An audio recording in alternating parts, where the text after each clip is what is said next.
Support for WPR comes from UW-Stevens Point, offering an online Master of Music Education degree with graduate certificates in conducting, theory, and history.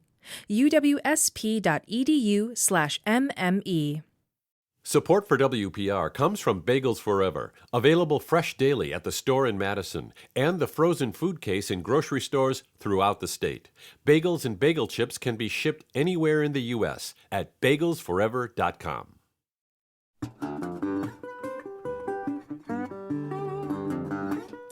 Great to have you with us on WPR News. Larry Mealer here, and we are talking about how you can get back to school as an adult and what continuing your education might add to your life. And a great guest to start the program, Steve Frye. He is president of the American Association for Adult and Continuing Education. Later, we're going to hear from Angela Kelber and Sarah Grammer, who are from UW-Milwaukee's School of Continuing Education. But wondering, what are your thoughts on going back to get a degree or maybe a second degree? What would help you navigate the higher education system? I think we have some help for you. Join in. Give us a call. The number is 800-642-1234. 800-642-1234, or send an email to talk@wpr.org. That's talk@wpr.org. Steve, welcome to the show. Thanks for joining in today. I really appreciate you asking me to be here today. This is an area of passion for me.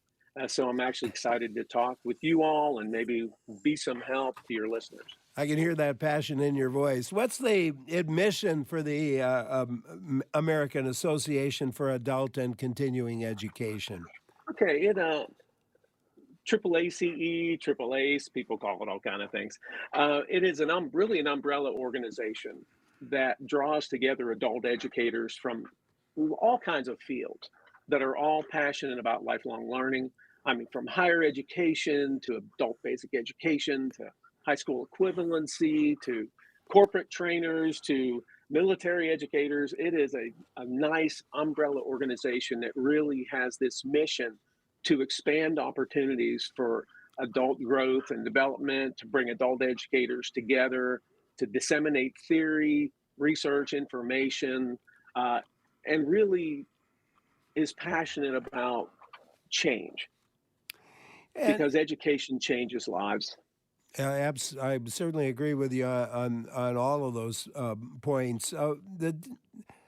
You're describing a lot of options there that people have for continuing in education. It sounds like credit or non-formal education. Yes. Yes, we are now in particular. Today, if we're going to be talking about higher education, we can take the conversation that direction, however you'd like to take it. Yeah, well, we can take it all different directions. All right, sounds great. As somebody, and I have to say here as an aside, I've taught for many years at the University of Wisconsin-Madison, and in my classes, I often had an older adult in among the students. And it was always a great experience, not only for the adult, but for the young students who were there, and for me personally. Absolutely. I tell you what are the biggest reasons adults choose to continue their education later in life? It is so different for each individual person. I have, in my own experience, I've run programs at our university for non-traditional learners. Some people are going back because they really need credentials that they don't have. We find people often that are in a job that if they applied for that job today, they couldn't get that job because it has a certain requirement for a credential. And so they'll come back and get that credential. And for example, we had a person in our program who worked in a factory, had a couple of them actually, who worked in factories and then went back and got their bachelor degree. Both of them became the plant managers of those plants. but they couldn't do that job without a degree. Oh my gosh. Well, that sounds like a very good reason to finish that education. How accessible is higher education to adult learners? And as you were pointing out here, you got people coming from different backgrounds and circumstances than say their 20-year-old counterparts might be. Yeah, I think sometimes just figuring things out can be difficult, especially if people have been out of that world or if they're returning students and they've been out of school for a long time. It can seem a little daunting, but the thing to know, I think, is that universities, colleges, community colleges, technical schools, they really want non-traditional learners. And there is a space for them there. Often people feel intimidated, like they couldn't do this, or there's no way they can there's no way they can navigate this situation. But there are avenues out there for them. Just uh, getting on those university websites or those sites and looking specifically for things for returning students, non-traditional students. Yeah, and I thinking about this and thinking about some of the people that I've worked with over the years in my teaching, learning styles of adult students I can differ a bit from those of young adult students. Yeah, absolutely. One of the biggest issues is just not being at the same technical literacy Yeah. as someone who is like as they would call a digital native. I know I was not a digital No. native. I remember that pre-cell phone world. Some of us actually remember that, and you're seeing non-traditional students who are doing things on their phones that might seem a little intimidating. I really think there are that adults bring a very different skill set. Sometimes the technology is a little bit of a challenge, but the thing that really leads to success for them is they really know why they're there. Yeah. And they also bring with them a depth of experience that enhances the educational environment. They find connections to their learning with life, which all these things are just the basic things of adult learning theory that lead to learner motivation. They know why they're there. And I know that the learning styles, the learning approaches can be different. Uh, I think a lot of it is asking questions, is understanding that uh, those of us in education, most of us came into this world because we wanted to teach people and we want people to be successful. And so the most most teachers will find a way that'll work for you if we'll just reach out, we'll ask, we'll try. Yeah, I certainly agree with that. As I was thinking about the classroom situation, one of the things I always enjoyed about having older adults is that invariably they would ask really good questions in class, Yes. and they would not be afraid to ask a question that maybe a younger student might think is, well, that's going to sound dumb if I ask that question. Um, and We love and that. and so in carrying on a conversation in a class, they've always been outstanding. Uh, Roadblocks. What are the roadblocks that adults often run into when they choose to go back to school? Okay. Uh, Life adjustment, I think, is one of the largest issues. Trying to figure out how to work all of this in your schedule. My youngest son is doing a certificate program at Penn State in remote sensing, and he's had to figure out how to put that into his already very busy life. And I think sometimes that's a big one. Confidence is a real big one. People feel intimidated a lot of times because I've been out of school for a while. I'm not going to be able to keep up with these youngins. I'm not going to be able to do it. Other issues, just sometimes technology access. I'm at Tennessee Tech University, and we are in rural Middle Tennessee, and we have people that really do not have good internet access. If they do, it's extremely expensive, unfortunately. Sometimes that's a roadblock. Childcare can be a roadblock if it's a face-to-face program. If people are having to travel, actually, just transportation can be an issue also. Um, and a lot of that has changed since the pandemic because there are many more online options now. And what we found in our program was that adult students actually found out they could do something online because they had to do everything on everything online for a while. And people who thought there's no way I could do something online found out they can. I think the worst experience of teaching in my entire career was in 2020 when I had to go in the middle of the semester from teaching in person to teaching online, and I had never done Yeah, it. it So, was an experience. I'll tell you that. so A challenge I for got everybody. I got a quick lesson in what some older adults might feel when they're going into that kind of situation. Suddenly, you're dealing with a lot of technology. Yes. Now, some universities and other programs really do try to reach out into communities to try to offer other opportunities for people who may not feel as comfortable in an online environment. So I would look Yeah. around in a person's area, find out actually what's there. We've offered programs at community college campuses to help people finish a bachelor's degree. Community colleges and technical colleges and other schools of the like, they are not that far away Yeah. often. So there really are face-to-face options. And that brings up an important point, too, when it comes to the financial side and how long you're going to be doing this. There are credit for prior learning that can help maybe eliminate some Yes. talk about that for a bit. Yeah, we do that in our program here. Uh, what we try to help people understand is that people have college level credit worthy learning that they have acquired in their lives outside of a traditional learning environment. And higher ed is doing a much better job at understanding that and seeing there really is equivalent learning that can be assessed in a number of different ways through portfolio types of approaches where people will, they'll gather all the things, all the trainings, all the learning that they have done and present that to be evaluated.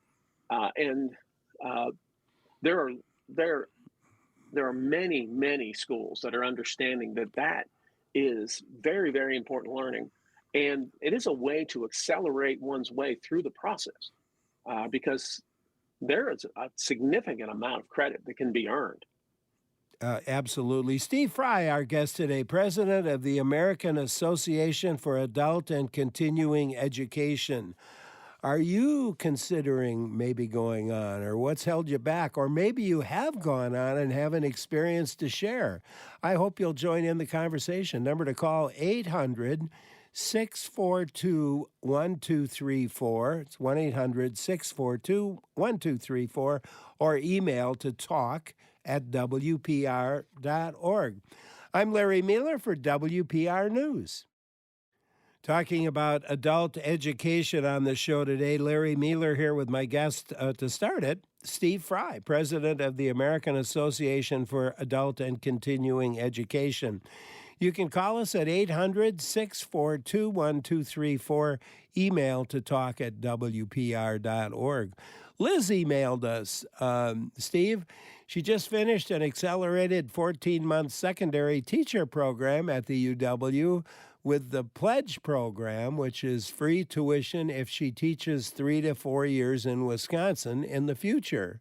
She's 53. It's a master's program. Pledge program made this possible money-wise, and it was challenging and exciting. Platforms like Canvas were intimidating, and the younger people navigated just fine. Zoom classes with breakout rooms and matrix graphs.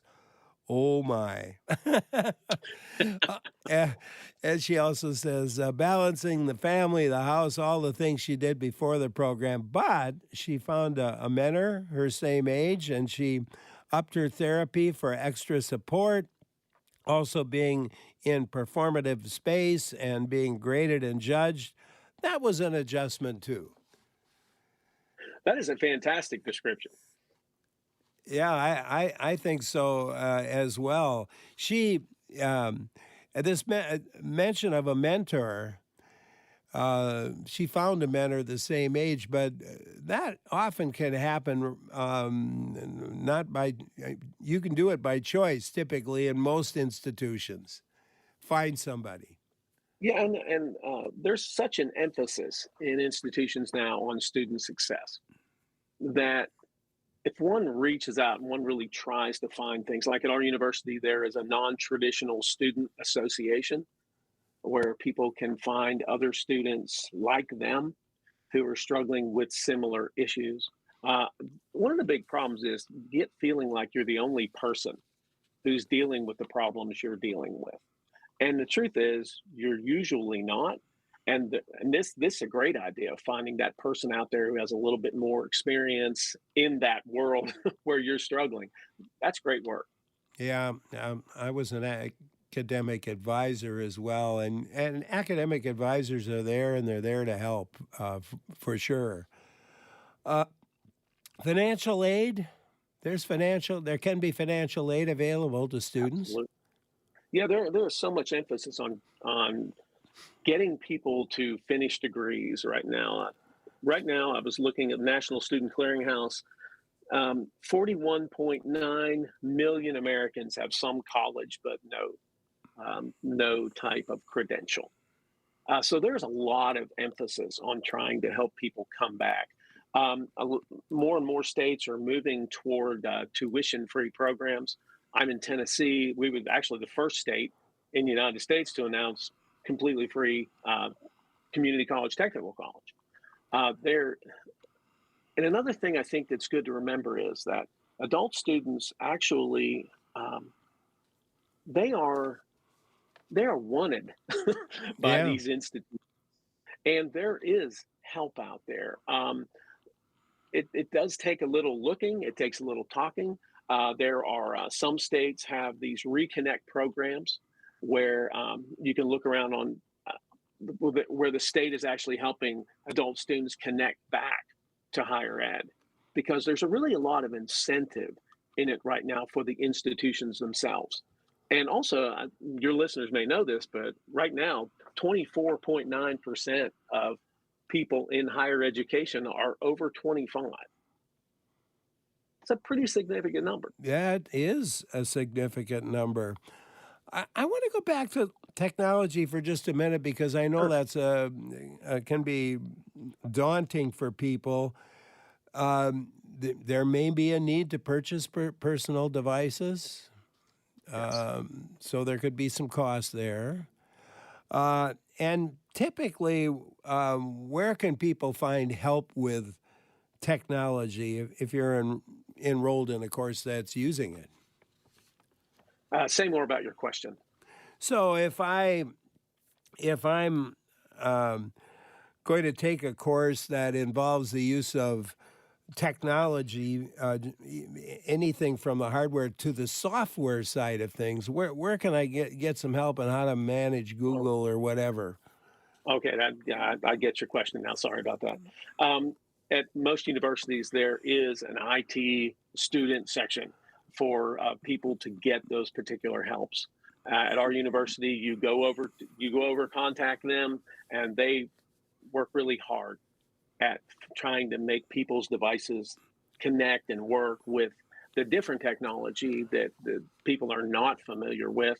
There is often tutorials that are on the sites. If you get into these learning management systems, like you mentioned, Canvas, there are extensive tutorials if persons dig a little bit into those websites and just look for the help buttons.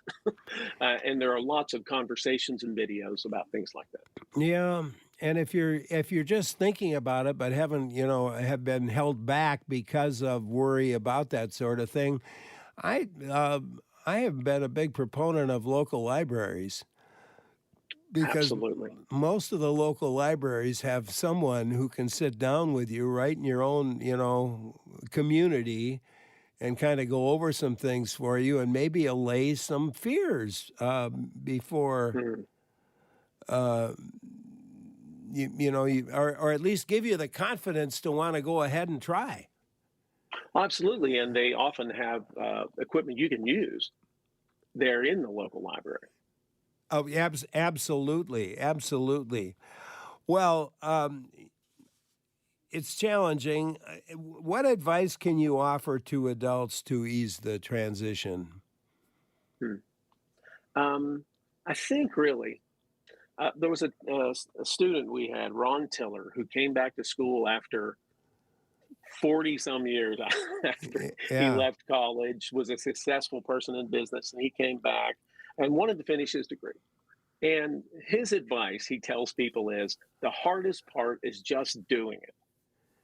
That's the most difficult thing to get past is just that moment of actually just jumping in there and doing it. Understand that you know why you're doing this. You have this motivation that is so powerful. I want to say you're probably going to do really well, probably much better than you expect, because you have this different motivation, and it's going to drive you. You're going to figure it out. Another thing is, you know things. You really know a lot of things, and you can make connections. And the significant learning that happens when people connect their learning to their world, to their experiences, and you're going to be able to do that. Yeah. And it's intimidating, but I've just watched so many people be successful, and it is such a joy to watch them be successful. Absolutely. Paul in Madison wants to share his experience. Paul? Good morning, gentlemen. Thanks for the program. When I was 40, I had kind of hit a dead end in my career at that point. And so I was casting around for something else to take me through the rest of my working life. And so I ended up going to, I have to give a plug for these guys, Madison Area Technical College. I went into an IT program. It kind of speaks to what you were talking about, well, how do you deal with technology when you go back to school? Well, I got into technology. So, it was a 2.5-year program, and I came out of there really ready to hit the ground running in my new career. It was well worth it. We had a network.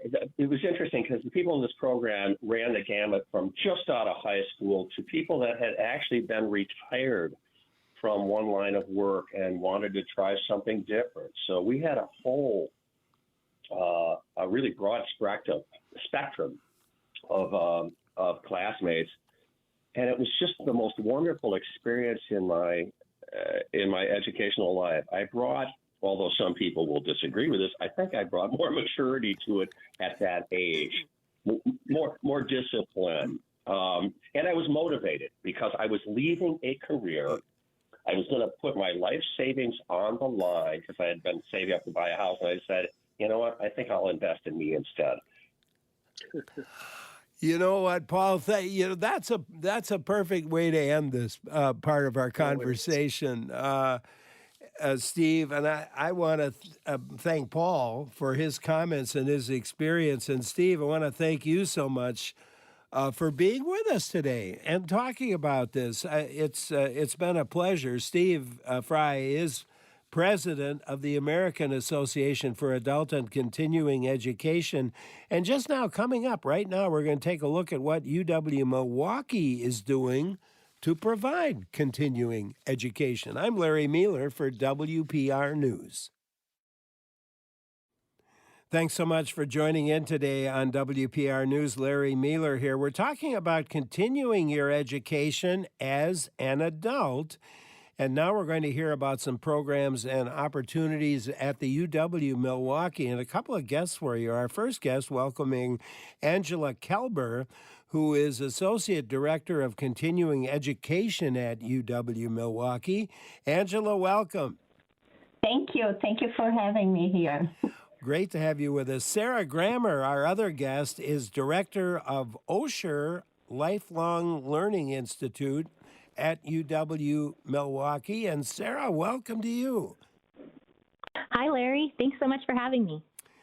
Well, it's great to have you with us as well. As we talk with our educators, I hope you'll join in, wondering about the education programs that UW Milwaukee offers.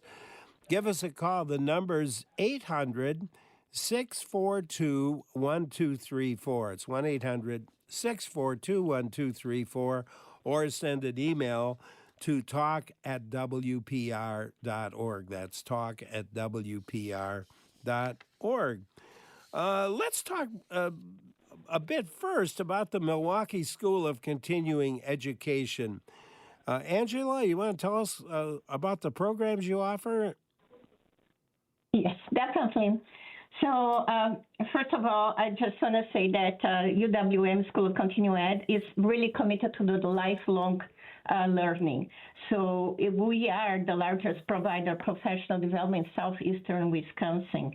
And we are here downtown, located here downtown for over 20 years, offering support for individuals, businesses, and organizations. Our programs span for various fields, including business, leadership, management, labor relations, engineering, health, human services, nonprofit, culture, languages, you name it.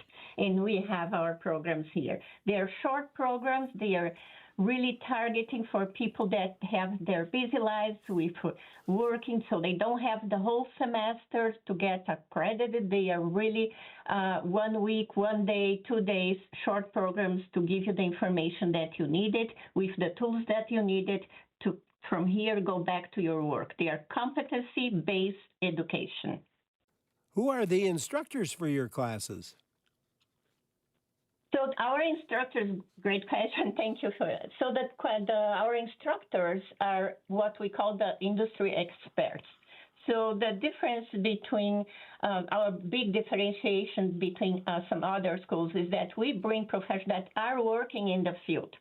And this is why they are not only providing lecturing, but they are actually providing practice, experience that they have outside and they can bring in the classroom in the short-term classes that was, as I said, 1 day, 2 days, 2 weeks. And it's important to say, too, that our learners are primarily, we serve adults around 25 to 55 who already have a bachelor's degree, at least a bachelor's degree, but it's not necessary. I would say this is the primary. And the learners come here to seek professional development. They want to update their skills, they want to advance their careers, or they want to transition to new fields. And many participants work outside their original field of study, and then they come here for a career transition in skill enhancement. And the good thing about this is that our professionals, our instructors, are subject matter experts because they come from the industry and bring here the information. Yeah, I'm wondering, if you're looking at gaining skills for an existing career, the amount of time that you would spend in a particular class, would that be, I'm thinking, a day or two might not be enough. Well, that's why we also offer certificates. So, for example, in data analysis, so you're going to have about 7 classes that you're going to be, it can be a week, right? So we have 1 day, 2 days, depend of the content that of the class, right? So, but the idea is that you come, you learn, you get the tools, and you're out of the door doing what you want to either brush up your skills. But let's say you want to get some more information. Then you can take a certificate program. That will take maybe in 6 months, where you have to take about 7 classes. And we have some 5 core, 2 electives that can gear to exactly to what you are looking for, right? So then we have certificates in several areas: engineering, business, labor relations, business, again, human services, where that gives you the whole umbrella of information that that will give you more information for you to go out. So then it's not only 1 day or 2 days, but it's definitely not a 3-year program, a 4-year program, right? So, and employers look for that because they also want to make sure that their employees come here and they can still continue working without learning and putting hands-on in what they are learning, but still able to be at their job and not miss the whole semester, for example. Yeah, that makes sense to me. And I'm thinking, sometimes it's a career change, and I can imagine. Let's say somebody's in an industry and they've got one aspect of a job. Let's say they're in the production side of things, but they'd really have come to learn that maybe human resources might be a better role for them. Correct, and we do have cases that this happens, including that we have because we also provide the test prep for potential candidates that want to get credentials. We offer this test prep to offer them the credentials, or someone that is already in business but now we talk so much about project management, and we are here in Milwaukee authorized training facility where we prep for the project management professional credential. So a lot of people that have a business degree, but I really want to go into this specific area. So they come to us that take either classes or the certificate, take the test prep, and then can go either get promoted or go to really, some career change. We have just one example. We have a student that graduate actually in music. And this person came to us saying that, I like music, but this is not really what I want to do. I think I like numbers too. Is there anything that we could do? I don't want to go back to a degree. And this is when we offered the data analysis. Why don't you take one class, the foundations, and see how it goes? Well, it turns that this person finished the whole certificate. It took her the whole certificate about 8 months.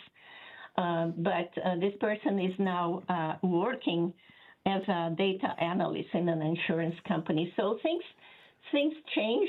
It was a totally career change, but it worked for her. And actually, right now, this person is also continued their education on campus as a master's degree. So these are good examples where make us to continue what we do on a daily basis. That's pretty cool. We have somebody who wants to share an experience. Angela in Fort Atkinson, thank you for calling. You're welcome. Hi, Larry. Hi. I am 58 years old, and my lifetime job is as a musician. And during COVID, having everything canceled for 2 years, I figured it was time for a better day job. So I went back and got my associate degree in nursing, graduated last May at 58 years old. And my plan is to continue on to getting my master's degree. And I've been talking with UW Milwaukee's nursing program about doing that. And the prerequisites are what kind of get people, but because I needed a statistics class, and I'm going to be doing their expedited master's degree because I have a bachelor's degree. It just happens to be in music. So I needed to take statistics class, and when I went to sign up for statistics class, they had said I could do it at UW Milwaukee. There's another online learning system called Portage Learning, which is online. You could take a lot of prerequisites there. Or I could go to Madison College where I did my associate degree. So come to find out that Madison College gave me a red flag saying, you've already taken statistics. So I contacted UW Milwaukee. I said, hey, so I've already had statistics apparently. And they said my statistics class was from 1993. And graduate schools like their prereqs within 5 years, possibly 10, but 31 years was right out.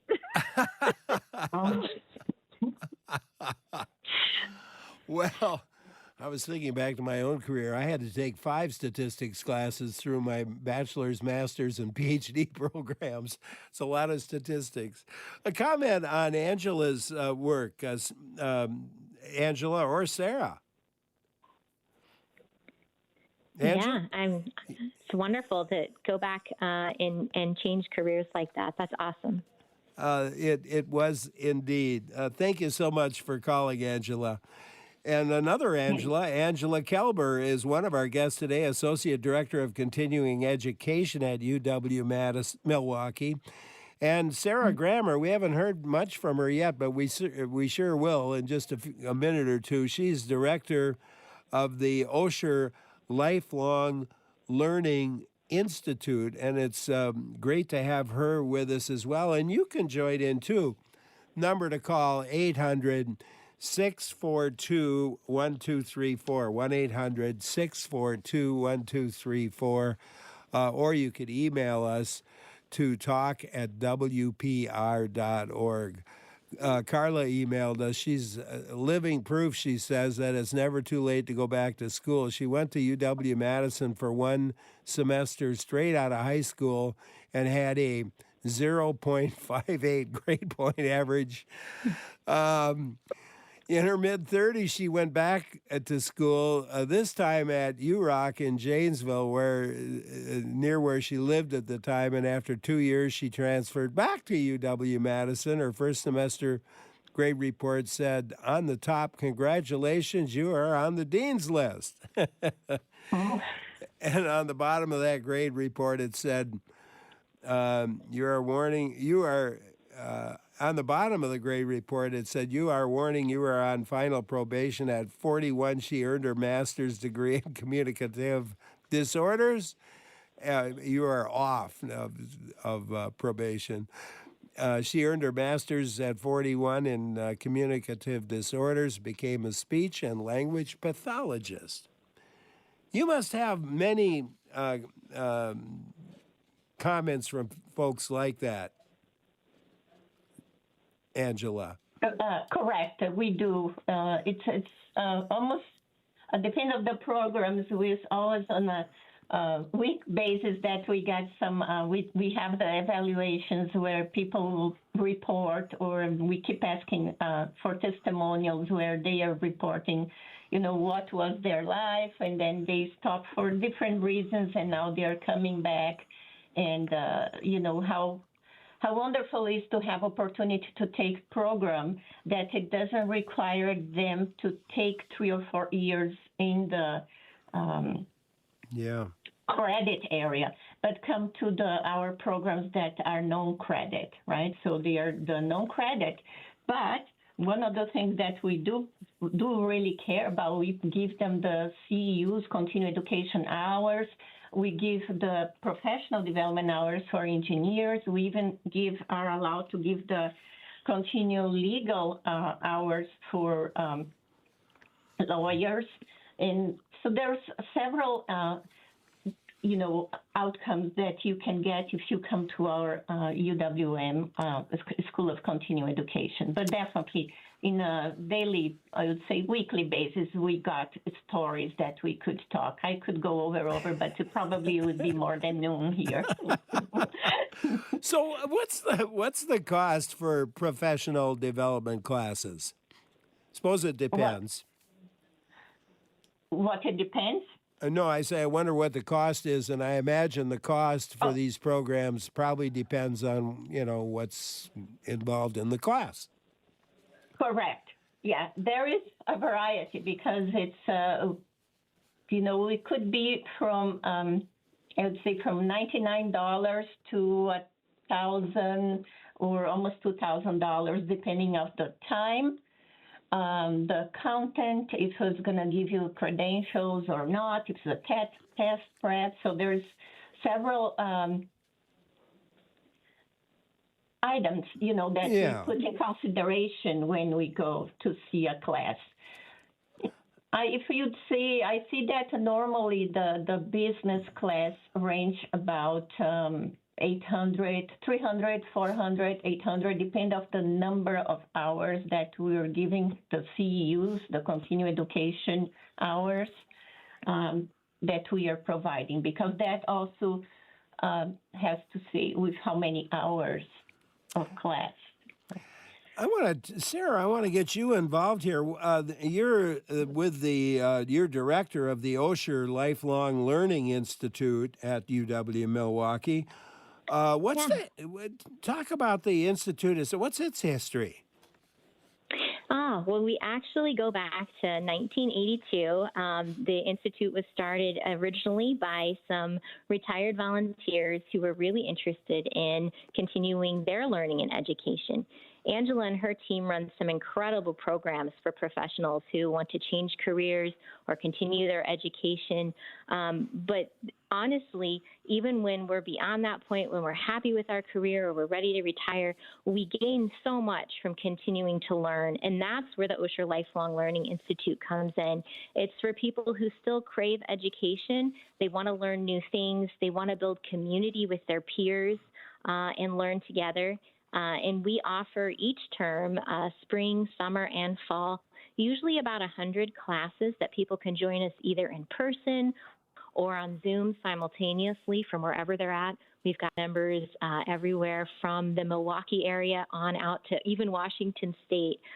People will join us via Zoom. So very accessible program. Some of our classes are just one time. So, you can get in on a class, for instance, in contemporary economic policy issues this fall, or you can take a series of classes on everyday ethics. We have the arts, we have science, we have history and current events, just kind of everything you could imagine that you might be interested in learning more about.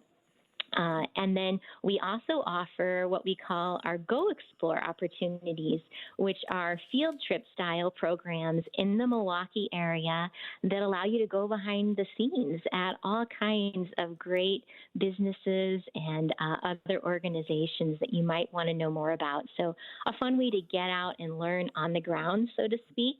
And then we have a travel program, and every year we run 4 to 5 travel programs, some domestic things like our annual November trip to Broadway, where we take people to 4 Broadway plays in 4 days and on some great history tours. It's a great time over a long weekend.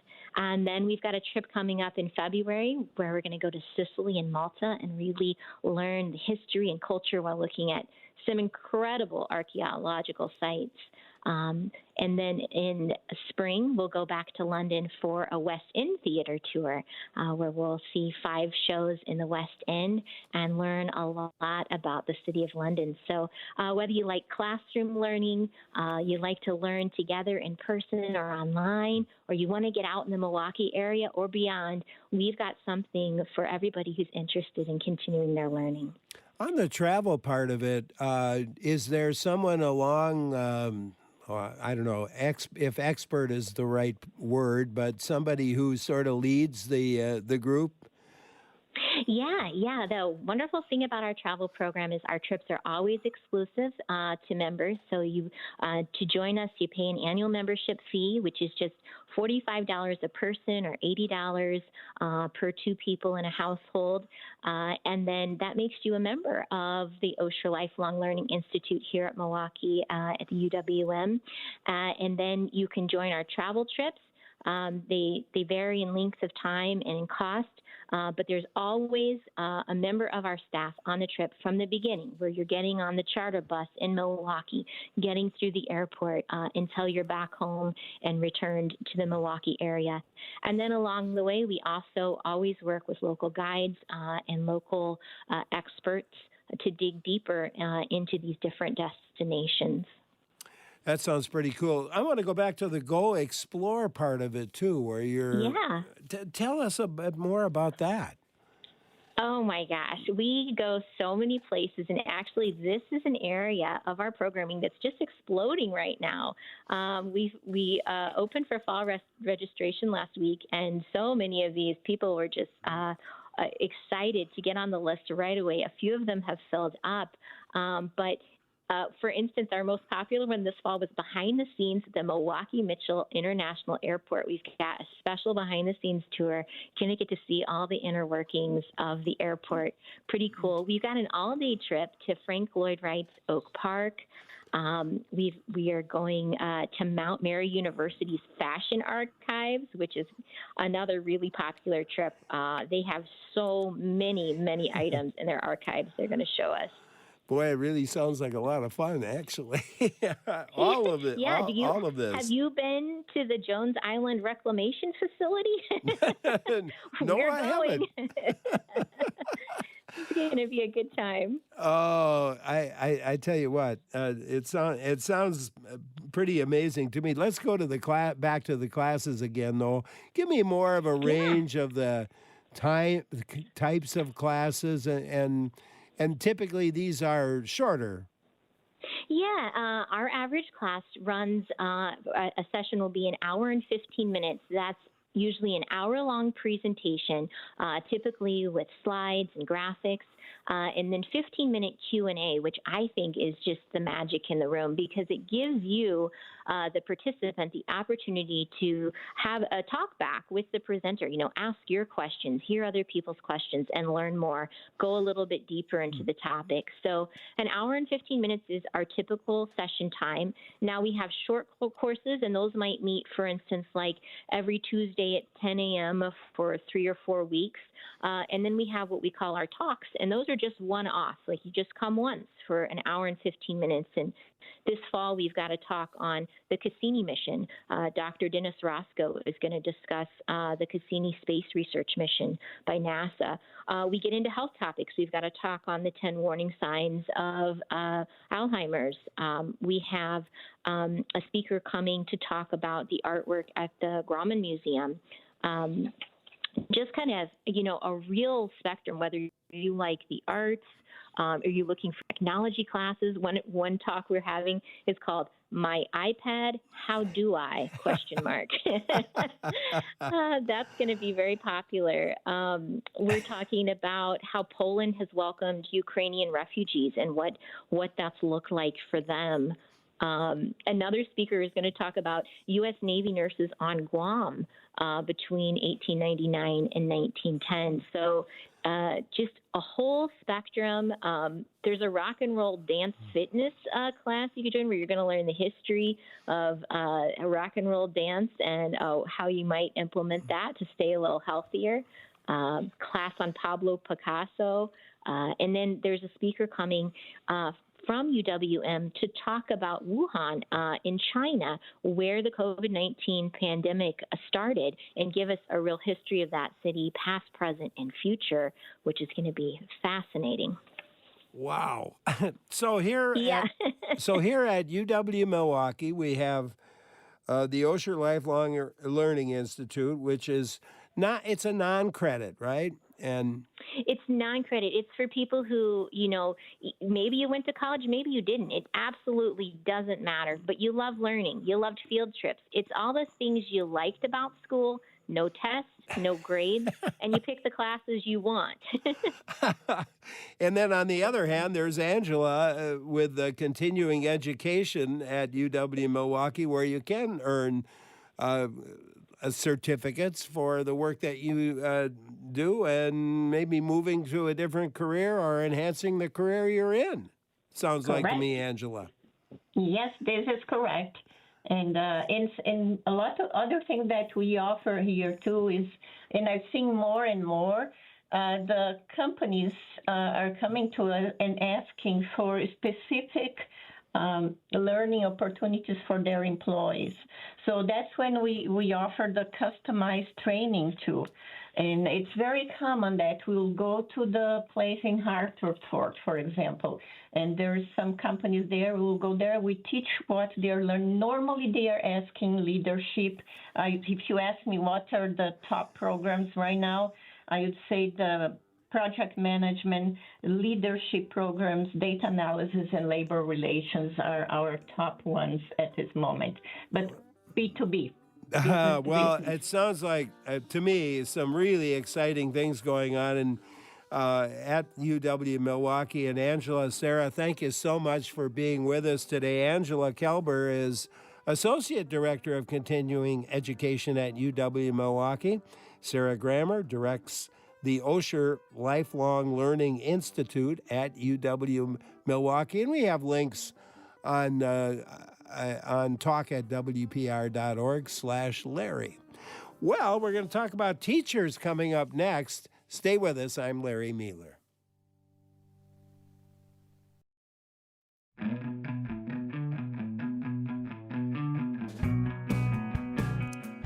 Thanks so much for joining in today on WPR News. Larry Mealer here. You know, we spent the last hour talking about students and becoming a student and learning from teachers. And now we're going to kind of switch it around and talk about the teachers themselves and a bit about substitute teaching, because there's always a need for substitute teachers in our state and probably everywhere else. And I want to have you learn about the licensing process a bit and talk about the teaching with our guest, Jennifer Kammerud. She is the Director of Licensing, Educator Advancement, and Development Team at the Wisconsin Department of Public Instruction. Long title, but an important one, and we're going to be visiting with her. At 12:30, we'll hear from two substitute teachers about what the job's like. But first, what are you wondering about the courses required maybe to be a substitute teacher, or what kind of licensing you need?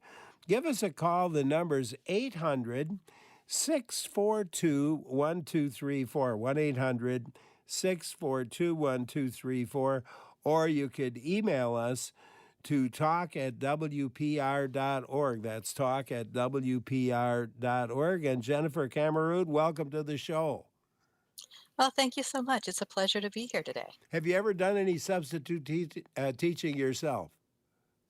I have not, but my parents were both educators, and we had an awful lot of substitute teachers in many of my classes. Yeah, I had to do a little subbing, but just somebody in my faculty got sick for a day and needed somebody to fill in, so I did it.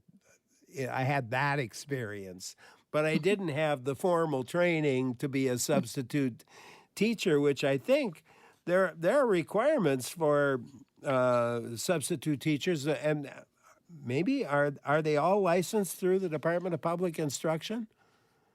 They are. In order to be a substitute teacher in the state of Wisconsin, you do have to have a license. We have a couple different kinds of licenses for substitute teachers. There's a long-term license and a short-term license, but both require training and both require a license. Well, let's talk about the training. What do you learn through the licensing process?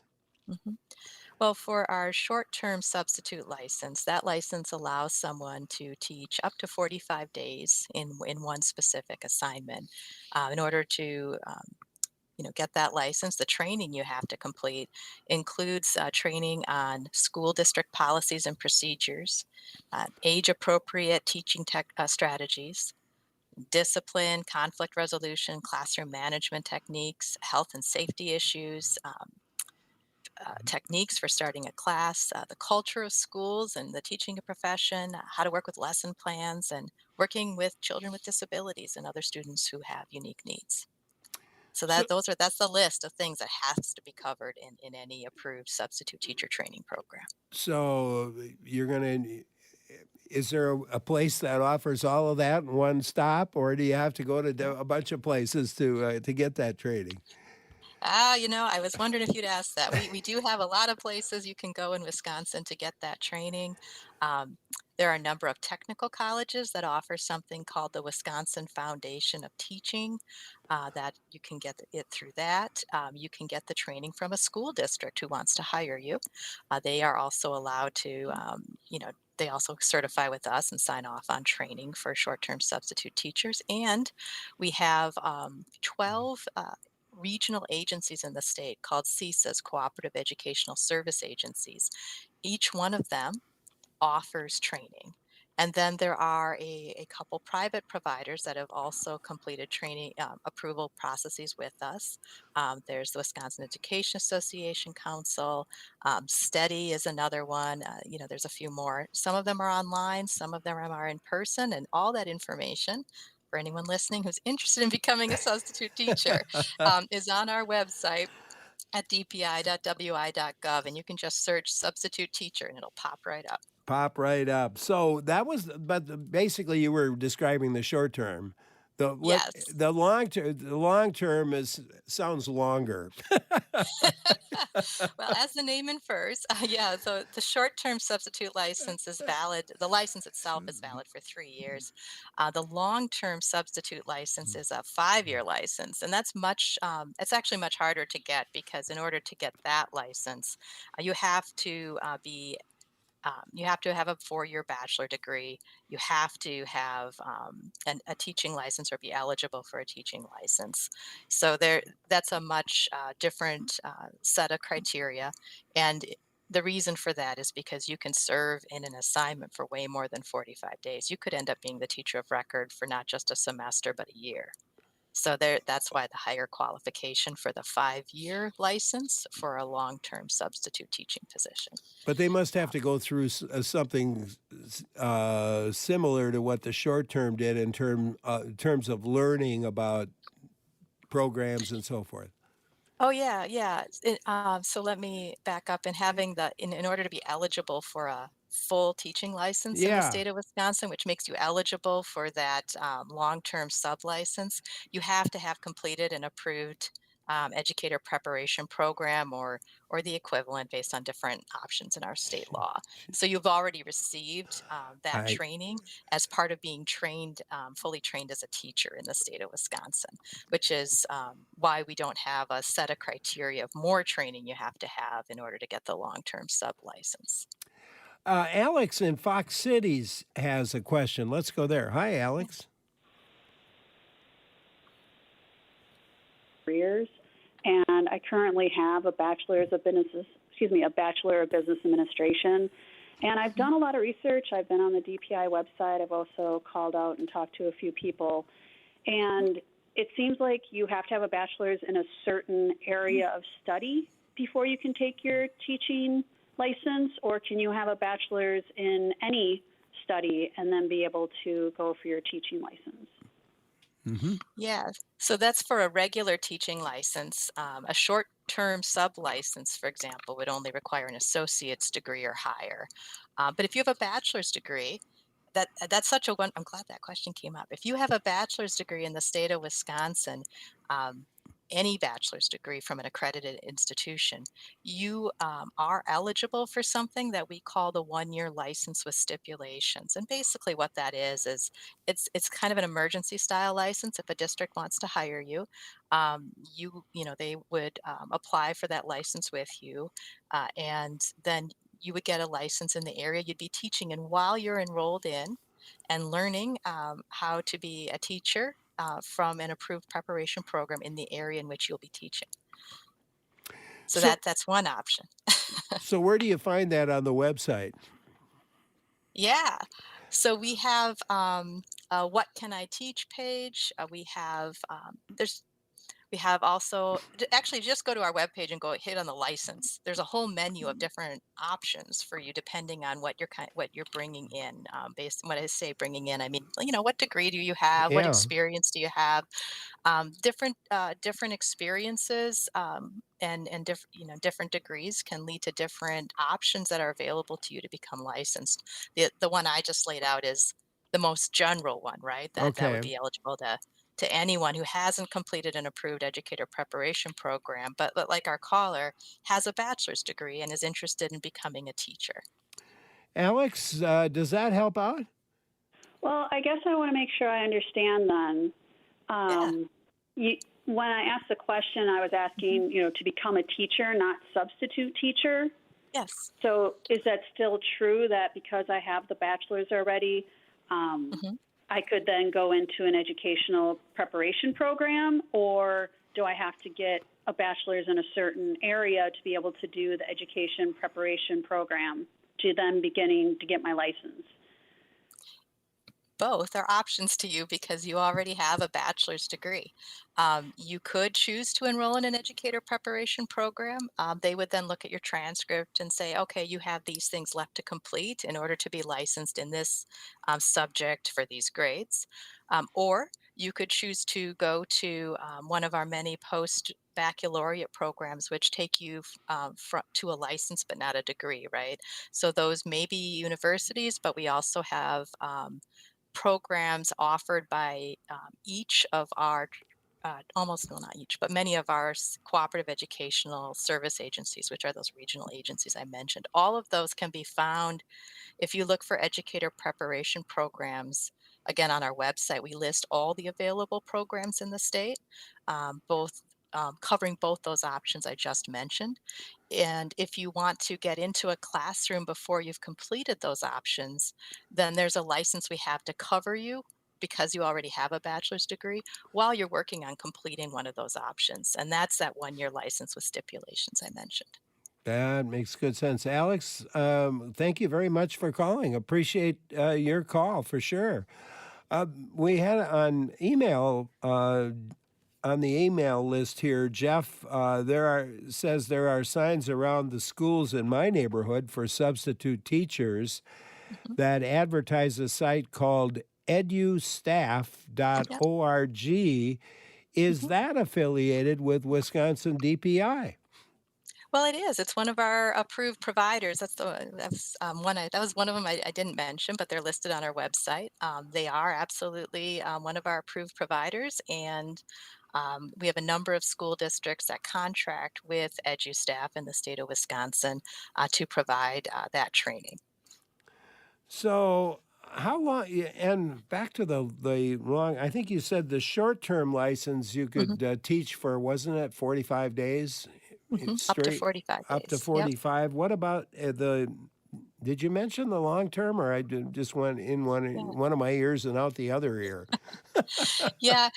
I Um, the long term, and I thought I did, but I might not have. The long-term substitute license, because it requires the holder to already be eligible for a full teaching degree, right? You have complete training as someone who's been completely trained to be a teacher, fully prepared to be a teacher. Um, that's why it's called a long-term sub license because you can be put in an assignment with that license because of your additional preparation up to a full year. Mm, Or, so a bit, or, there is no limit essentially. I say up to a yeah. year because that's what a school year is, but there's no limit on the number of days that you can be in that assignment because you do have that more complete preparation and the license authorizes you to be consistently in that position for more than the 45-day period of a short-term sub license. That's the short-term sub license is limited to. So, what if I'm in my fifth year and the school says to me, "Boy, we'd love to have you back next year"? Mhm. Well, 5-year licenses are renewable, as are the short-term sub-licenses. So you just Okay. keep your license up to date and on file with us, and you can continue to be employed working as a substitute teacher in the state of Wisconsin. All right, there we go. So you could just keep at it. Someone else is wondering what kinds of personal documents might you need to show for your 3 or your 5 year sub license Mhm. application? Yeah. Well, for your 5-year application, again, you have to show that you'd be eligible, right, for that full teaching license. So again, you're talking for that, your transcripts, your verification that you've completed an approved educator prep program or preparation program, or an actual license that you already have. There's different pathways to come into being a fully licensed teacher in the state of Wisconsin.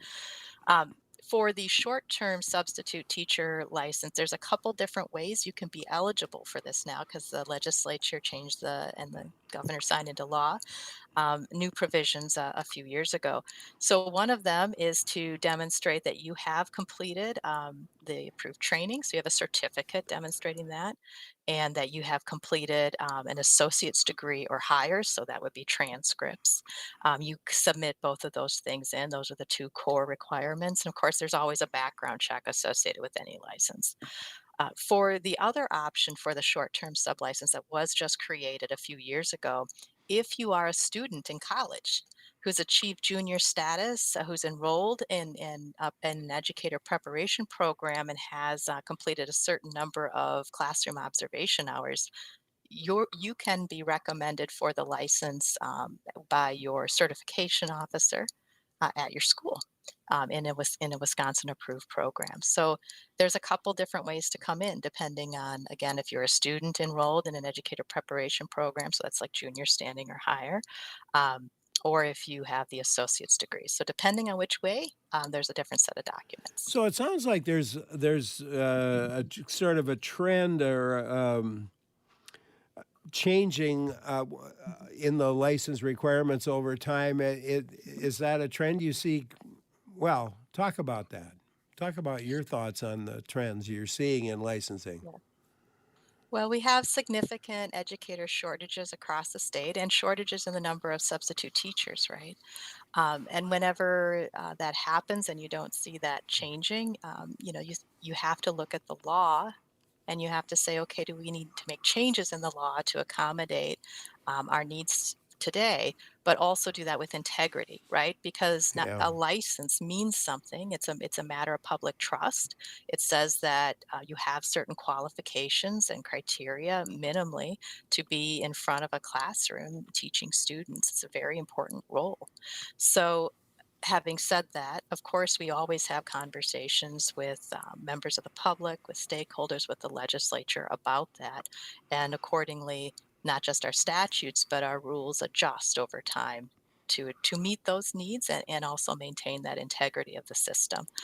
So I anticipate we will continue to see things, evolve Mm-hmm. to meet those two goals, right? What people need, what students need, what districts need, what parents need, while maintaining the integrity of what we're trying to accomplish in public education and with the licensing system. I had a friend who was wanted to be was enrolled to be a teacher, could be a teacher, and was hired on a particular school district. They said, "Well, we can hire you now as a sub, but then over time maybe you can go to full time." And Mhm.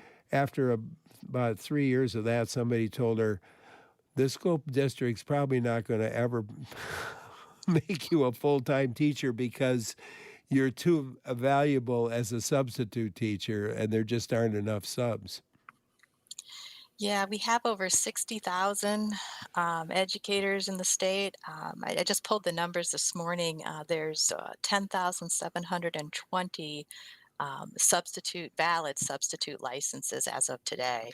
Uh, so if you think about just that a lot of those folks who have those substitute license, it's not that they're hanging out every day waiting for a call. Many of them have other jobs, other responsibilities, so that number goes down quite a bit. So there's always been a need for short-term and long-term substitute teachers.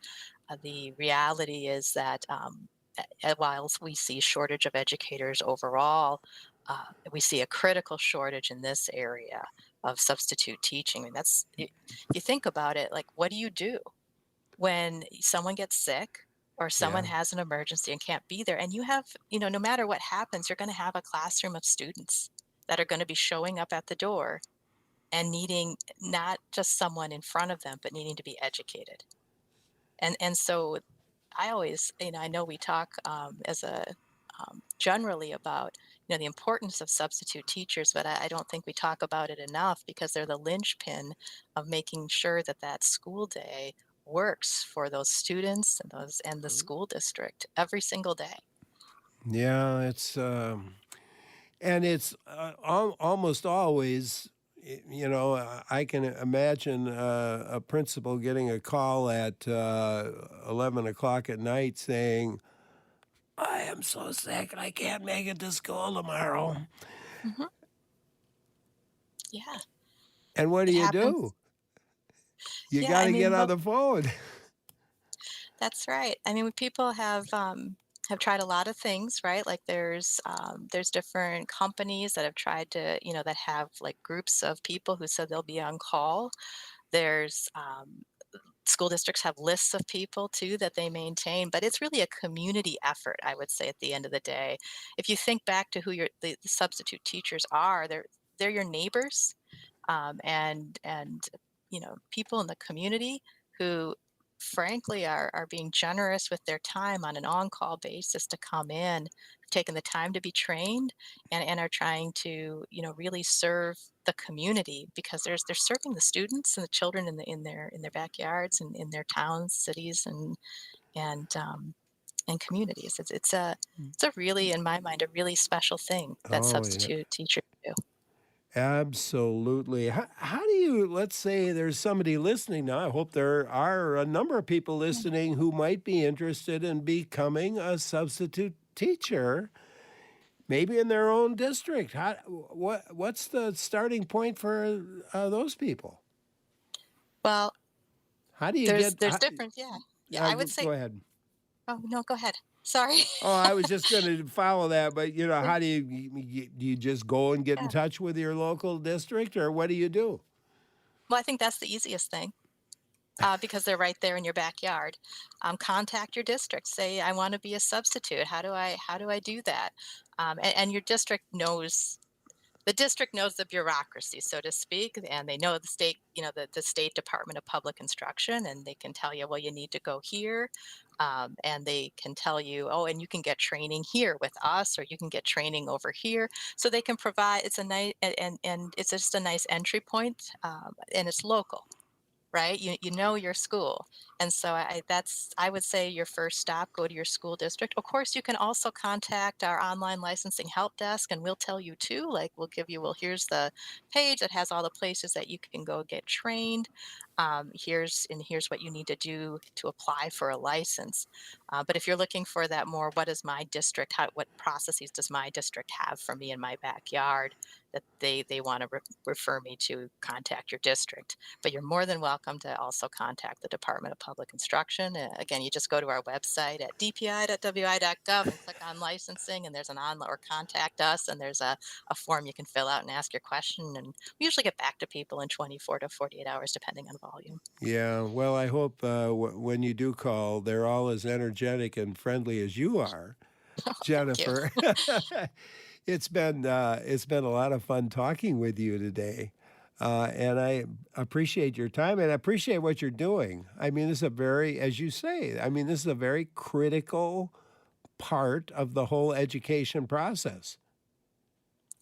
It is. I really appreciate that you've given me an opportunity to be here with you and tell all your listeners about how they could get involved in that process too. Because I not just because I work in education or I have family members that are in education, but honestly, it is such an important thing that we're all involved in. Yeah. Public education is a local responsibility and a state responsibility, but at the end of the day, the quality of your public schools is determined by your educators in front of you, right? Yeah. And there's nothing more important than that. Jennifer, thank you so much.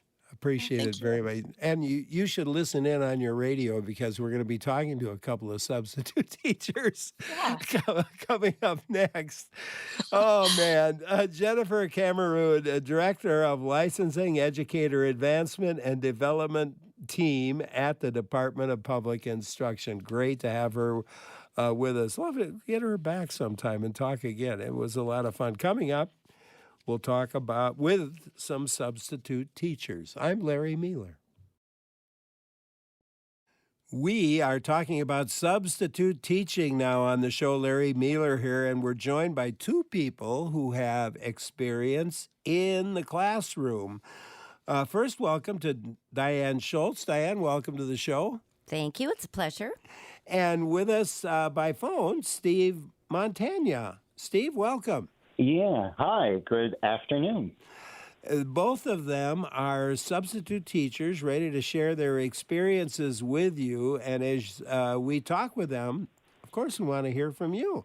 Have you subbed in a classroom before, or maybe you had an experience with a substitute teacher? What do you wish you knew before you started the school day as a sub teacher? Give us a call. The number is 800-642-1234. 1-800-642-1234, or you can send an email to talk@wpr.org. That's talk@wpr.org. Diane, how long have you been sub-teaching? Well, I subbed for a number of years at the front end of my career. I wasn't quite sure what I wanted to do or where I wanted to go, and so I subbed for a number of years then. And now at this end of my career, I have been retired for 4 years, and I've been subbing that whole time. And so you've been a teacher your whole career. Yes, 31 years in the classroom. That is very cool. Stephen, what about you? How long have you been subbing? Kind of the opposite. Very short time. I actually just jumped into the substitute teacher pool about the middle of the last semester, spring of 2024. And because of some other things I had going on, I really only managed to substitute for a couple of months in April and May.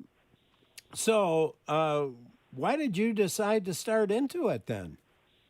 It had actually been on my list of things to approach for quite a while, and it just took, a certain time before I finally got around to it. I have actually worked around education most of my life. I actually taught as a grad student while I was a grad student at UW-Madison, and I've worked in the violence prevention movement for about 30 plus years, where I was in classrooms as a guest speaker talking about very, very difficult topics and doing that sort of intervention in education. And always loved teaching. And it's one of those ironies that I got my MFA in acting at UW to teach at the university level and never circled back to get certified to teach in the public school system. So I've been unemployed for a couple of years. I've been doing some freelance work and a variety of things. And so subbing, again, had been on my list. And finally, I think it was a friend who just sort of nudged me and saying, you should absolutely be doing this. So I jumped in this past year. And what was the licensing process like? We just talked to Jennifer Kammerud from the DPI. Was it a difficult process for you? Not at all, but of course that's with the caveat that as a substitute, I am given basically a temporary or provisional licensing, right? So I'm not fully licensed, that is for long-term teaching or the kind of career that Diane has had, and I'm sure will tell us more about. So it was very easy in that regard, yeah. Diane, what do you love about subbing? Subbing is absolutely a perfect fit for me. First of all, it gives me my teacher fix, which I missed in retirement. I really loved teaching, and I missed it. So it allows me to get back in the classroom. It's wonderful to be able to work as few or as many days as I choose. It's no one else's schedule but my own. I love being around the students, and I get to hang with my old colleagues. So it's absolutely a perfect fit for me. So you already had your, thinking about the licensing part of it, you didn't have to go through anything additionally, I wouldn't expect. Right. As a licensed teacher, I just stepped right into it. So let's talk about, and I've done a little substitute teaching, as I mentioned in the last half hour. I'm mostly just filling in for faculty members who got sick at the last minute, and I happen to know their subject area, and so I just filled in for a day or two maybe while they recovered from whatever ailment they had. But so I know some of the difficulties, I guess, but what are the difficulties associated in your mind with substitute teaching? We'll go to you, Diane, and then we'll go to Stephen. Well, there are personally for me, a couple of difficulties. First of all, it's a very small minority, but of course, students don't behave in the same way for a substitute teacher. What age are you working with? They do high school. High school, okay. So there are those issues that I think most substitutes deal with on sort of a regular basis, but they're generally pretty minor. For me personally, and I don't know if this is an issue for anyone else, quite frankly, but the biggest problem for me right now is that most classroom teachers have gone at least partially, if not totally paperless, which is great for the environment and great fiscally. But as substitutes, we don't then have access to the online programs that the students are working with. And so when I go in, I don't have access to their assignments, to the instructions, to the requirements. And a lot of days I feel pretty useless because I don't even know what they're working on. And in order to find out what they're working on, I have to lean over their shoulders and look at very small print and ask them to scroll forward and back 100 times. And everybody gets frustrated. And I just don't feel like I can be of as much help to the students as I could be if I had the hard copy right there in front of me. Yeah, that makes some sense. And I suppose you ask them. You know, I did make a request to the administration to have the teachers provide hard copies for the subs, but yeah, you know, teachers have so much on their plates already, and you know, sometimes they think of it, sometimes they don't. But you know, like you were mentioning earlier, a lot of times it's an early morning, last minute call, and that's just something that can't happen in that short amount of time. So that is probably the biggest problem I find when I sub. I was actually thinking about asking the students themselves. Like I say, it what that requires then is looking over their shoulders at their Chromebooks, and they don't necessarily want me hanging over their shoulders. And, you know, like I say, to get the full impact of the assignment, I'm asking them to scroll forward, scroll back. I got and it. It becomes frustrating for everyone. So, yes, the students are cooperative, but it's just not an ideal situation. Stephen, what do you turn to you? What do you like, and what difficulties? You know, you had 40 or 45 days or something like that, I think you said, associated with your experience. Yeah, well, I'll definitely echo Diane's notes about the digital access, right? And I'll also just put in for context, not only, you know, has my time been shorter, but also undeniably jumping in April and May at the time of year where both students and staff, right, everybody is very much looking forward to the end of the school year. The students can taste it, the teachers can taste it. And so, you know, it's an uphill battle to try to build enthusiasm. You know, when you talk about, well, ask the students what they're doing, you know, responsiveness from the students is going to be kind of touch and go. And some of that is also couched in, you know, one of the things that hasn't changed, I remember from my day, even way, way back when, substitute teachers could be the targets of, you know, oh, well, we can say whatever to this person, they don't know, and we can tell them this versus that. So, you know, there's a little bit of, you know, of skepticism, shall we say, when trying to get direct answers about what they're supposed to be working on. That's the most difficult thing. Most of my assignments I tended to take ahead of time. That is, there's a system we can go into where Diane sort of alluded to. You can sort of pick and choose, depending on your schedule, when you're available and what type of commute you need to have or want to have. So if there's a teacher that knows they have a medical thing coming up in another week, they can put in the system, need somebody to cover the day or the afternoon or whatever. So a lot of times I was stepping into situations where several days beforehand I could email the teacher. Now, sometimes the teacher would reply, many times they wouldn't. And again, I go back to what Diane said. I understand fully. Everyone is very, very overburdened in the public school system. Nevertheless, it's tough when you're stepping in and wanting to know how can I best facilitate learning for this group of students, and you don't have the information. And then, yes, we have access to digital tools as a substitute instructor in the public school system, but we don't always or hardly ever, in my experience, have access to the digital classroom space that all of the students in that particular class share. So often I would get notes from the teacher, oh, they should open up digital classroom, they should be looking at this. But I had no way of actually accessing that material and looking at it, familiarizing myself with it ahead of time, or in helping students troubleshoot or answer questions. or keep certain students who may have some behavioral stuff where their attention, would go away from assignments, trying to bring them back onto the assignment. It was definitely an uphill battle. Colleen in Cumberland sent us an email that a bit goes along with what both of you have been saying. She subbed for 15 years in various school districts and took the job seriously, often coming in the day before she subbed to get materials and prep when that was possible. She often wished that districts had offered training to their subs as they do their regular teachers when new curriculums or materials were introduced, so that subs would be educated in right along with the regular teachers involved. Mm-hmm. What do you think?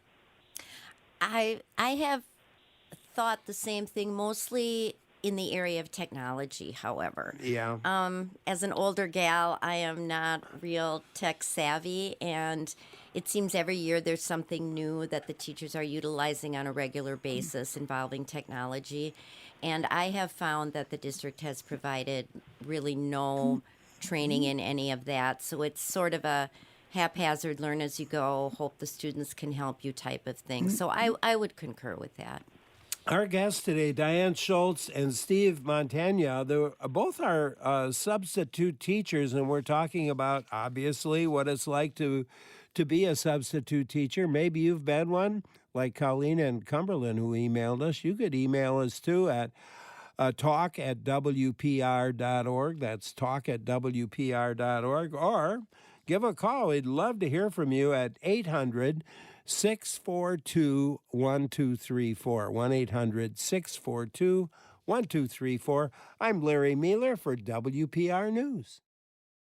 We are talking about substitute teachers on the show today, and we have two with us. One with me in the studio, Diane Schultz, former teacher and now subs. Stephen Montagna is a substitute teacher as well. Newer in the game than Diane, but certainly has given us some really good information as we went along. You have an experience to share about subbing, or maybe you have a question about the subbing process. I hope you'll join in. The number to call is 800-642-1234, or you could email us to talk@wpr.org. Mary in Mosinee, we'll go to you now. Thank you for calling. Well, hi. Thanks for taking my call. I wanted to share my experience of being a substitute teacher for over a year. I was kind of in between jobs and knew that they needed teachers. And people don't realize what a wide variety of subjects that you might be substituting for. So I had taught from pre-K to all the way through high school, and some of the substituting I did was physical education, the woodworking. I did that for a whole week. Music teacher. I did art as well, and then different grades. It was really a fun. Just a second, I need to change it here. Turn this off. Anyway, I'm getting a feedback from a different source. Anyway, so you could be substituting in areas that you've never taught before, but the teachers, what I found is they left really good notes for me, and if they were going to be gone for a week, like the woodworking guy, I met with him before, and he told me what the kids were working on, and they basically had their own projects to do. It was really interesting. And kind of fun from the sound of it. Well, Mary, thank you very much for calling. Appreciate your call. So she had a little different experience in a way. A comment, Diane? Well, it is true that depending on how you set it up, you certainly could be subbing in a variety of different subject areas. Since that's all done online in my district, you can really pick and choose which assignments you choose to pursue. But yes, I have too. I have subbed in just about every class that the high school offers. I kind of draw the line at anything where they're using power tools because I don't want to be responsible for that. But otherwise, yes, you can at any given time be subbing in a variety of areas. Stephen, what about you? I mean, you've more or less getting started in this area. What's your pleasure on something like that?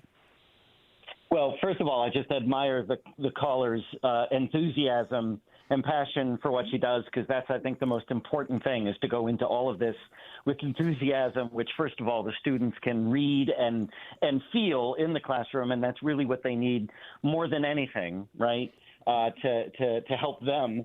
What I've done in the couple of months that I subbed, I started by just picking a couple of different schools across a couple of different grade levels, just to get a sense and a feeling of what would these different environments be like. I sort of already knew and will admit that I definitely lean more towards wanting to work with high school students than perhaps younger kids, although I did do a stint at an elementary school. You get a sense for where your comfort level is and what the different challenges can be. Yeah, I was thinking about teaching at the levels that you are teaching at. I had such admiration. I have such admiration for people who teach in grade schools and high schools. I teach at the University of Wisconsin, where every student there graduated at least in the top 10% of their class, their high school class. So there's more of a uniformity, and they're paying a lot of money to listen to me. There's much more uniformity in sort of the level of experience and maybe desire. That's pretty level across, whereas you folks have to deal with such a broad range so many times within a class. Mm-hmm.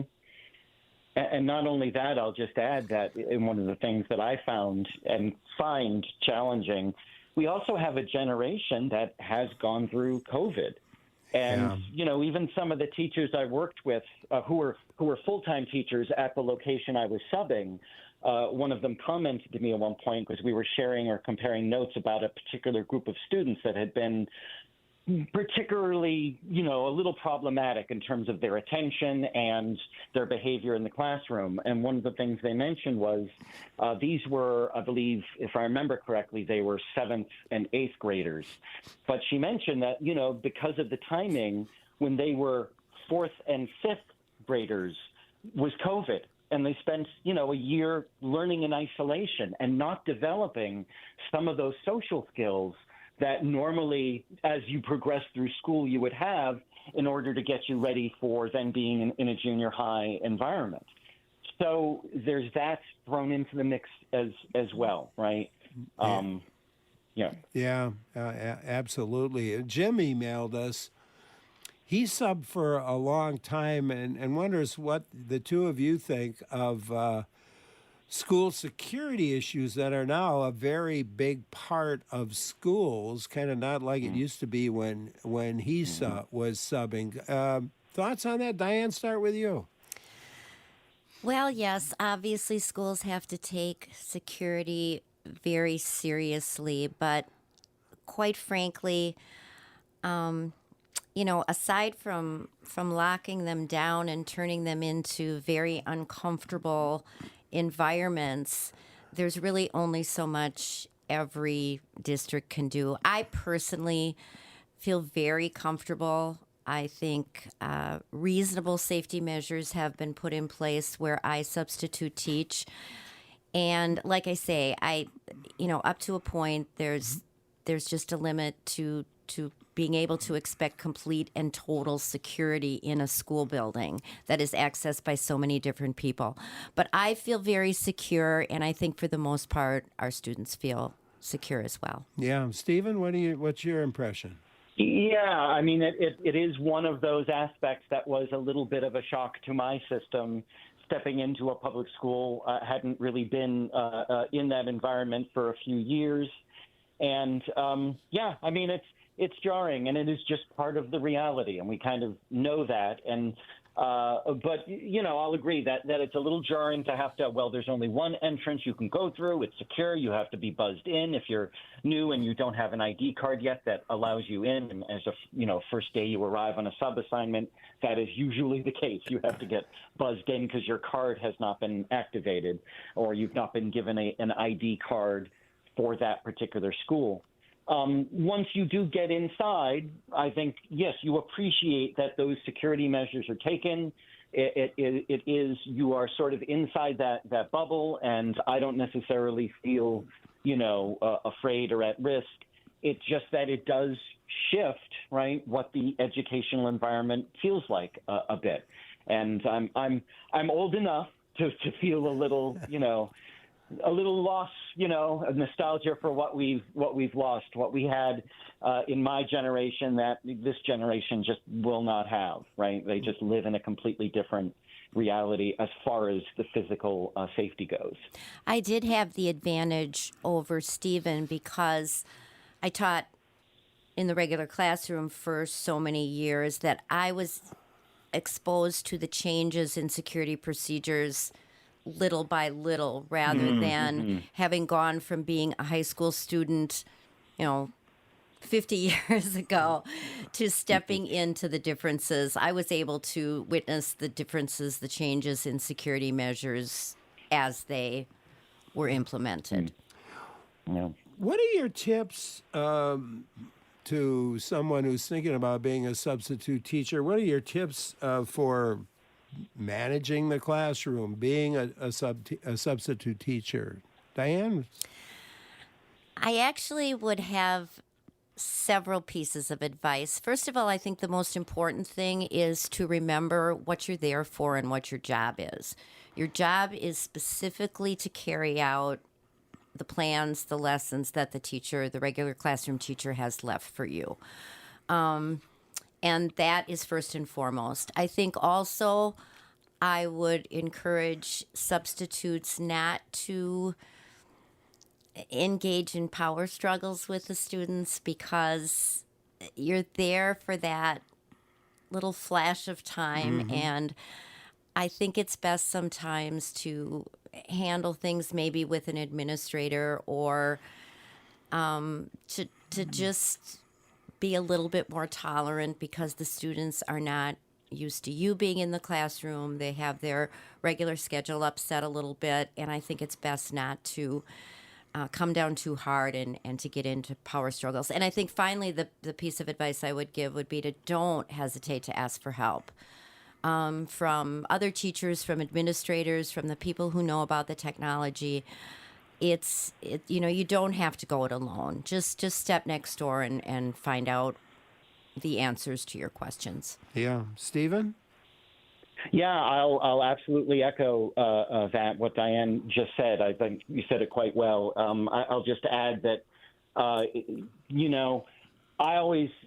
the way I deal with conflict in general is I try to be more in a, collaborative and problem-solving mode. And there are some students who can respond to that, and there are some students who, because of any number of behavioral problems, existing disciplinary problems, any number of issues that these kids are carrying with them into school, because they live full lives in and out of the classroom, sometimes they just can't, they are oppositional, it's something else in their life that's stressing them out, but they're going to play it out with you.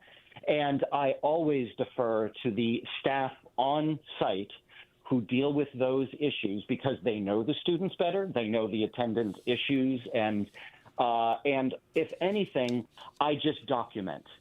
So there were a number of things that happened in the classroom I did not directly respond to. I might have said something to the student, but I didn't, in any way try to apply any sort of disciplinary action. I simply noted it and left notes for the teacher because they, again, are invested more long-term in these kids' lives and know the bigger part of the backstory and decide that they can decide what action can or should be taken in terms of, how that student behaved in the classroom in their absence. Well, on that note, I want to thank you both for what you do. Diane Schultz and Stephen Montagna, our guests today. I'm Larry Mueller for WPR News.